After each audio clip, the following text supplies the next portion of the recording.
همه بدانند مواضع ما همون مواضعی است که بود. دشمنی آمریکا و رژیم صهیونیستی هم همونی است که بود. تهدید میکنن که شرارت خواهند کرد.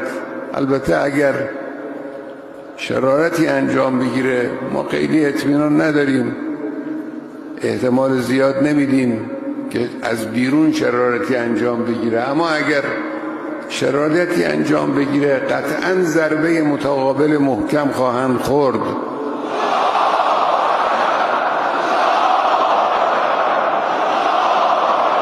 و اگر به فکر این باشن که در داخل کشور فتنه راه بیندازن مثل بعضی از سالهای قبل که راه انداختن، جوابشون رو خود ملت ایران خواهند داد، همچنانی که در گذشته دادند.